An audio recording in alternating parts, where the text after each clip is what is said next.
আবারও চলে আসলাম তোমাদের সাথে নতুন এক ধরনের রেসিপি নিয়ে। অর্ঘদীপ ব্লগে তোমাদেরকে স্বাগত জানাই। তো আজকে কি রেসিপি করছি চলো তোমাদেরকে এক ঝলক দেখিয়ে দিই। দেখো এখানে কিন্তু আমি নিয়ে নিয়েছি ডিম, আর এখানে নিয়ে নিয়েছি বেগুন, আর এখানে বাটিতে নিয়ে নিয়েছি জল, আর এখানে মাছের তেল, কাতলা মাছের তেল কিন্তু আমি একটু ভিজিয়ে রেখেছি, যেহেতু বরফ হয়েছিল এই কারণে আমি ভিজিয়ে রেখেছি।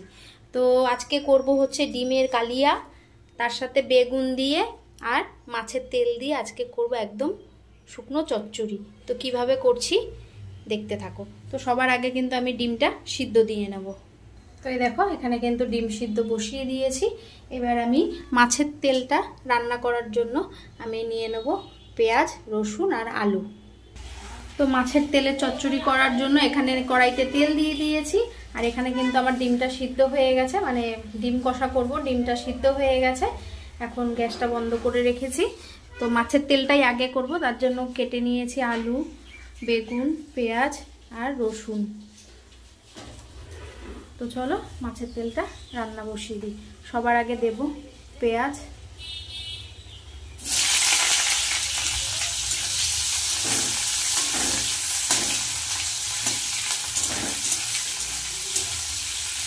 তো পেঁয়াজের মধ্যে দিয়ে দেব মাছের তেলগুলো।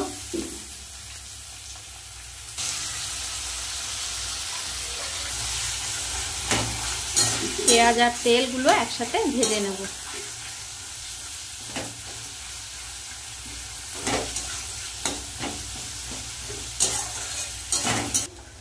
দিয়ে দেব রসুন কুচি, দিয়ে দেবো একটু হলুদ, লঙ্কার গুঁড়ি, একটু জিরের গুঁড়ি,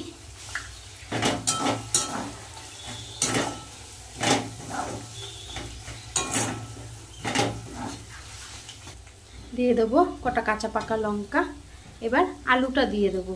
আলুটা দিয়ে ভালো করে এবার মশলাটা কষিয়ে নেব। দিয়ে দেবো নুন।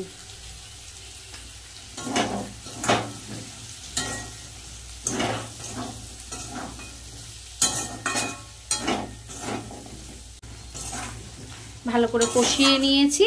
এবার দিয়ে দেব কেটে রাখা বেগুন।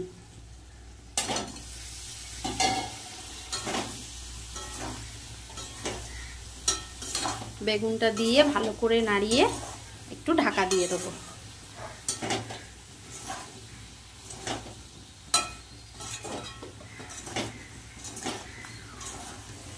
এদিকে মাছের তেলের চচ্চড়িটা তো ঢেকে দিয়েছি। এটা হতে হতে আমি ডিমগুলো ছুলে নিই।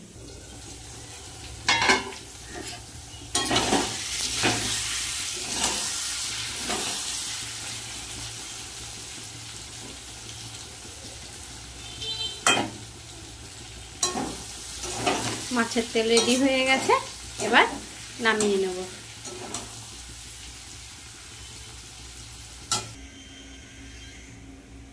এখানে কিন্তু ডিমের কারি করার জন্য বসিয়ে দিয়েছি কড়াই। তার এই যে ডিম কিন্তু ছুলে নিয়েছি। এবার ডিমগুলোর মধ্যে একটু নুন হলুদ মাখিয়ে নেব। তেল গরম হয়ে গেছে, একে একে ডিমগুলো ভেজে নেব।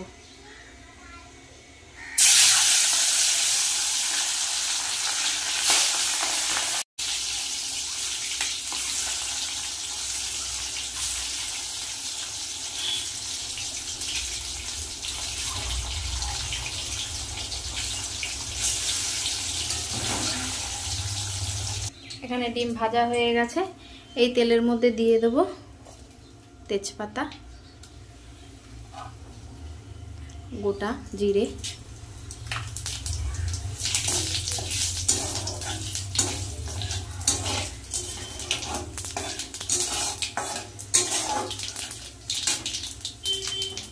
দিয়ে দেব কুচনো পেঁয়াজ, দিয়ে দেব কেটে রাখা টমেটো, একটা বড় সাইজের।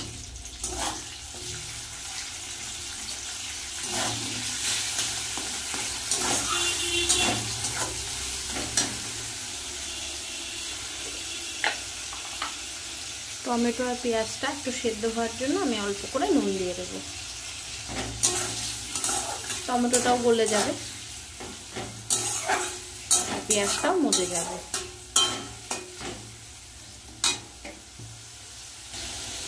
পেঁয়াজ আর টমেটো কিন্তু একটু ভালোই সিদ্ধ হয়ে গেছে। আর এখানে বেটে রাখা মশলাটা দিয়ে দেবো। এখানে আছে পেঁয়াজ, আদা, রসুন।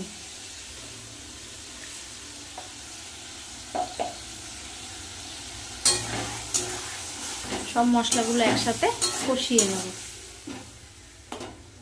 দেখো টমেটো কিন্তু বেশ নরম হয়ে গেছে, পেঁয়াজটাও ভাজা ভাজা হয়ে গেছে।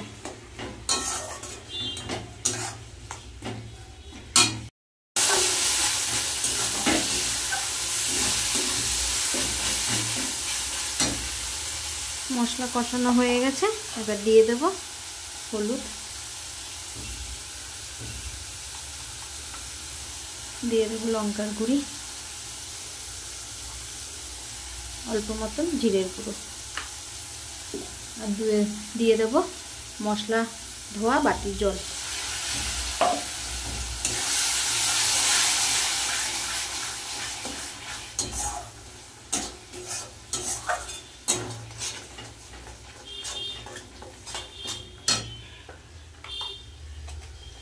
আর দিয়ে দেবো স্বাদ মতন নুন।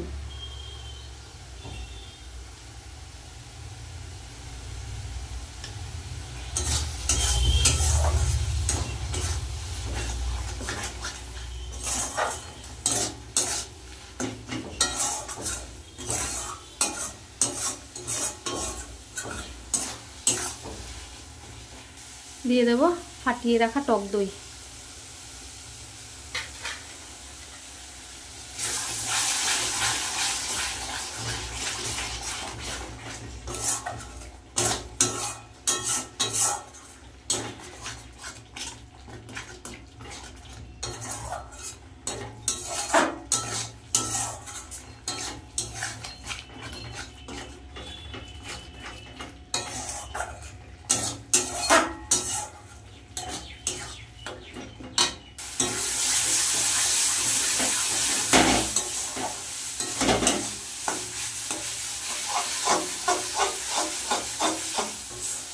মশলা কিন্তু ভালো করে কষানো হয়ে গেছে, এবার দিয়ে দেবো অল্প করে একটু মিষ্টি। যেহেতু টক দই দিয়েছি, টমেটো আছে, কারণে অল্প করে একটু মিষ্টি দিয়ে দিলাম।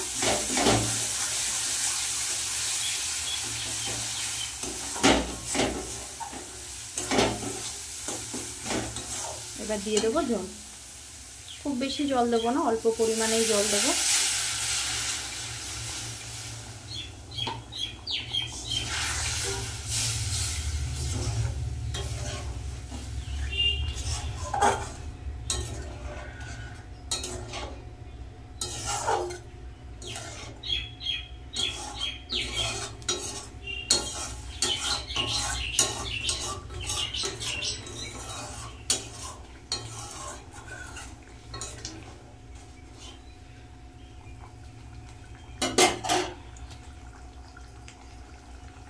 ঝোল কিন্তু এদিকে ফুটে গেছে, এবার দিয়ে দেবো ডিম, ভেজে রাখা ডিমগুলো।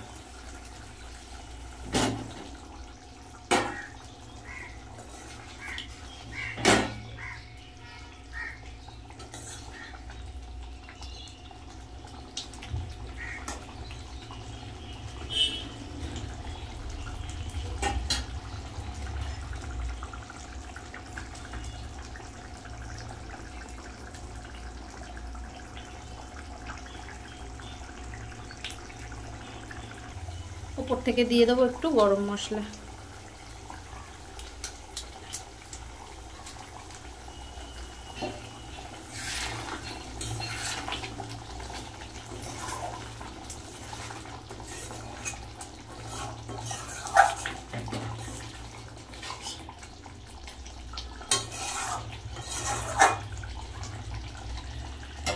ডিমের কারি রেডি, এবার নামিয়ে নেব। তো এই দেখো এখানে কিন্তু আমার রেসিপি রেডি। আজকে করে নিয়েছি হচ্ছে কাতলা মাছের তেল দিয়ে বেগুন আলু দিয়ে চচ্চড়ি, আর তার সাথে হচ্ছে ডিমের কারি বা কষা বা কালিয়া যাই বলো। তো দুটো রেসিপি করে ফেললাম। আজকের রেসিপিগুলো কেমন হয়েছে অবশ্যই কমেন্ট করে জানিও। ভালো লাগলে একটা লাইক, একটা কমেন্ট, আর আমার চ্যানেলটাকে সাবস্ক্রাইব করো, শেয়ার করো। আমার চ্যানেলের নাম হচ্ছে অর্ঘদীপ বসাক। তো আজকের মতন টাটা।